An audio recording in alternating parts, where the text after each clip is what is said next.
안녕하세요. 영업의 신 조입니다. TGIF 오늘은 즐거운 금요일이네요. 고생 많으셨습니다. 이제 6시간, 8시간만 참으시면 즐거운 주말이 기다리고 있습니다. 파이팅 하시기 바랍니다. 지속해서 취준생을 위한 가이드, 면접 자소서 관련해가지고 이제 이야기를 나누고 있습니다.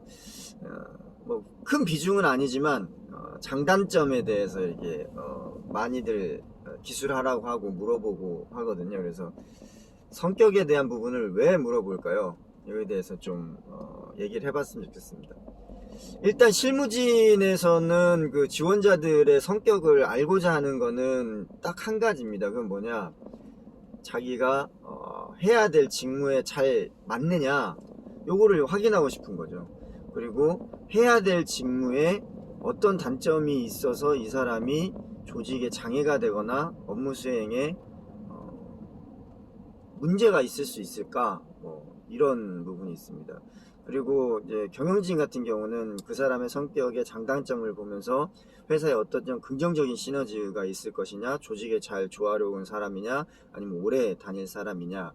그리고 이제 대표 같은 경우는 원석을 이제 찾으려고 하잖아요. 그래서 성격의 장단점을 좀 물어보면서 이 사람이 우리 회사의 그런 향후에 보석 같은 인재가 될 것이냐, 뭐 이런 것들을 이제 판단을 합니다. 근데 경영진, 임원진이라든지 대표자들은 장단점을 그렇게 많이 물어보진 않고요. 실무진에서 이제 좀 물어보면은 좀 많이 관심을 갖고 물어봅니다. 이제 가장 큰 이유는 뭐냐면, 해외 영업에는 직군이 세 가지가 크게 있다고 했잖아요. 그래서 그 직접 영업을 뛰는 에어리아 매니저, 지역관리 매니저, 영업사원이 있고, 무역 사무, 로지스틱 담당하시는 무역 실무, 수출 무역 실무 하시는 분이 있고, 그리고 이제 법인이나 지사 관리하는 분이 있다고 했잖아요. 그러면 일단 그 영업사원들 같은 경우는 장점을 쓰실 때 자기의 장점을 다 나열해 보시고, 그 나열한 것 중에 해외 영업 직군에, 영업사원 직군에 있어서 가장 잘 맞는 장점이 뭔지를 선택을 하시는 게 좋습니다. 그래야 면접관들이 봤을 때, 저의 장점은 굉장히 활발하고 긍정적이고 사람들하고 얘기하는 것을 좋아해서 사교성이 높아서 무언가를 일할 때 뭐 잘 합니다. 뭐 이렇게 얘기를 한다던가, 아니면 이제 영업을 하게 되면 뭔가에 낯선 곳에 가서 낯선 사람을 만나서 뭔가를 설득을 해야 되잖아요. 이제 거기에 맞는 성격의 장점들을 이제 하시면 좋고, 그리고 이제 매출에 관련돼서 이제 영업이다 보니까 이제 숫자와 관련되잖아요. 그럼 숫자와 관련된 거를 장점을 또 이렇게 픽하는 게 좋습니다. 이제 어떤 것들이 있냐, 나는 목표 설정이 확실하다. 그래서 한번 목표를 설정을 해 놓으면 어떤 수를 써도 그 목표를 달성을 한다. 뭐 그런 것들은 이런 것들이 있고 저런 것들이 있다, 이렇게 얘기를 하시면 됩니다. 그래서 영업사원일 경우에는 약간 그 신시장 개척이라든지, 그 다음에 새로운 신규 바이어 발굴이라든지 대리점 세팅, 이런 거에 대해서 연계된 그 성격적인 장점을 기술하시면 되시고, 그리고 영업에 대한 부분이기 때문에 영업에 대한 그 목표 설정이라든지 거기에 대해서 지구력 있게 이렇게 성취해 나가는 그런 것들이 있으면 연결해서 쓰시면 됩니다. 그래서 거기와 관련된 연관된 그런 경험이라든지 이런 것들을 조금 기술하거나 물어보면 면접 때 얘기를 하면 좋을 것 같습니다. 그리고 이제 무역사무 같은 경우는 뭐냐, 무역사무 같은 경우는 이제 그 굉장히 많은 다양한 그런 문서들을 작성해야 되고 보내야 되고 받고 처리를 해야 되고, 거기에 또 이제 전표 마감을 해야 되고, 이런 것들에 중요합니다. 그렇기 때문에 문서 처리하는 데서 가장 중요한 건 이제 실수하지 않는 거잖아요. 그래서 그 실수하지 않는 거에 대한 연계된 장점, 이런 것들을 좀 찾아서 하시면 됩니다. 그래서 그 무역, 수출 무역, 수출입을 할 때 실수하지 않아 가지고 무역 사고가 이제 나지 않아야 된다는 거를, 그런 거를 이제 어필을 이제 하시면 되고, 그리고 또 하나는 이제 무역 사무를 하시다 보면은 이제 영업사원들하고에 대한 갈등도 있고, 그 다음에 제조업 같은 경우는 뭐 생산 부서라든지 다른 이제 협력을 받아야 되는 유관 부서들하고의 갈등이 있습니다. 그러니까 스케줄 조율하거나 출하 준비하거나 이럴 때, 그리고 포워딩 업체, 운송 업체라든지 여러 가지 파트너들하고도 이제 여러 가지 협업을 이뤄야 되잖아요. 그때 이제 가장 좋은 거는 이제 그 업무 조율자 역할을 좀 잘 해야 됩니다. 그래서 그런 쪽으로 성격을 좀 픽해서 좀 나열하면 좋고, 그렇게 이제 진행을 하면 됩니다. 그래서 장점 같은 경우는, 포인트는 면접을 지원하고 있는 나를 면접관이 바라봤을 때 어떤 장점으로 그 일에 하는데 잘할 것이냐, 적합할 것이냐, 요런 걸 보는 목적이 있기 때문에 그 목적을 잘 기억하셔가지고 고민하셔가지고 장점을 나열해서 거기에 맞는 걸 이제 선택하시면 된다는 거. 자, 그럼 단점은 왜 볼까요? 단점을 보는 이유는 그 직무를 수행하는 데 있어서 이러이러한 사람들이 들어오면 문제가 있더라 라는 거를 걸러내려고 하는 겁니다. 그래서 단점도 굉장히 많은 분들이 이제 기술적으로 저는 이런 단점이 있는데 이렇게 해가지고 단점을 보완해서 지금 단점을 개선했습니다, 이렇게 이제 얘기하시는 분이 많은데, 그렇게 하는 것보다는 단점을 쫙 나열하셔가지고 내가 지원하는 직무에 가장 관계되어 있는 단점들을 다 배제를 하십시오. 배제를 하시고 가장 약한 거를 하나 픽하셔가지고 그걸 가지고 그 단점에 대한 인식은 어떻게 하고 있고, 그리고 그 인식 이후에 어떻게 그거를 극복하고 있는지.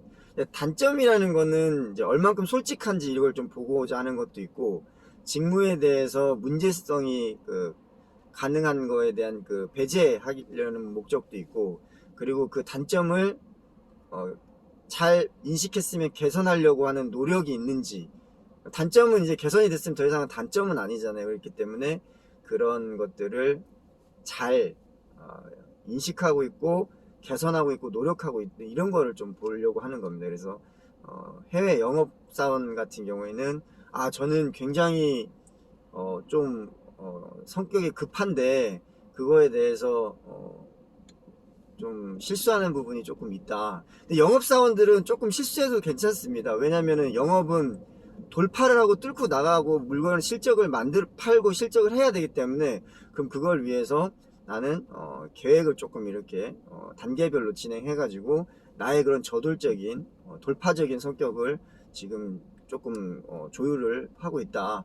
그러면 이제 영업반 했을 때 이 사람 영업 직군이니까 뭐 돌파력 좋지, 뭐 아프리카에 물건 팔으라고 해도 나갈 놈이고, 이렇게 해도 뭐 전쟁터에 보내도 거부 안 하고 나가서 물건 팔겠네, 뭐 이런 생각을 할 수 있는 거죠. 근데 단점인데 그 직군에서는 이제 어떻게 보면 장점으로 해석이 될 수 있는 부분, 그런 부분이 이제 무역 사무 같은 경우는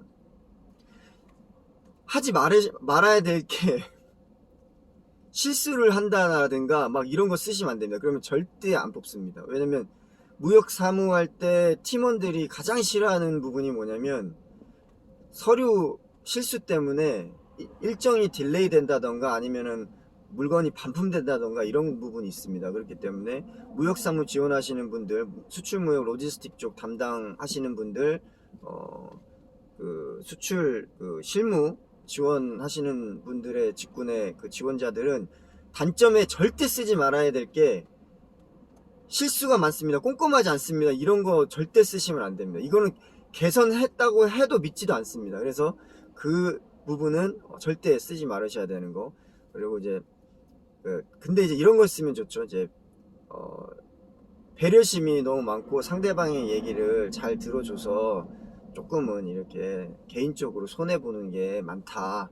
그래서 그 부분을 개선하기 위해서 이제 거절을 하기 위한 노력과 마인드 코칭을 스스로 이렇게 하고 있다.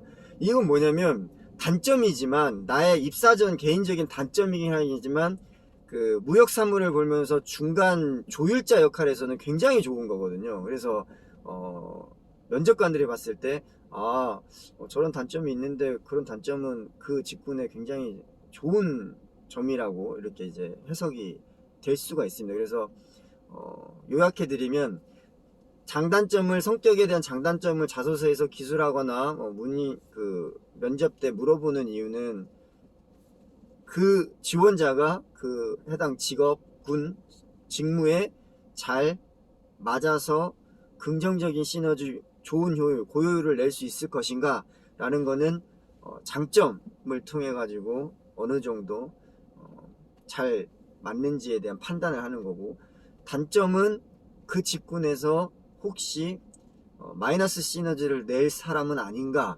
아니면 조직에 해가 되진 않을까, 직무 역량에서 큰 실수를 해서 사고를 날지 않을까 라는 것들을 거르는 작업이라고 생각하시면 됩니다. 그래서 장점은 그 직군에 맞는, 쭉 나열하셔가지고 직군에 맞는 가장 강력한 시너지를 낼 수 있는 장점을 하나를 고르시고, 거기에 대해서 이제 경험이라든지 성공 사례가 있으면 연계해서 기술하시거나 대답하시면 되고, 단점은 쭉 나열하신 것 중에 그 직군에 관계 있는 것들은 다 배제하시고 가장 개인적인 거, 그거를 픽해서 그거를 기술하거나 서술을 솔직하게 하시면 됩니다. 그래서 강점 쪽을 조금 한 80%, 70% 이렇게 잡으시고, 단점은 그냥 형식상 이러이러한 단점이 있는데 이렇게 인식하고 있고 확인했고 계획했고 보완해 가고 있습니다.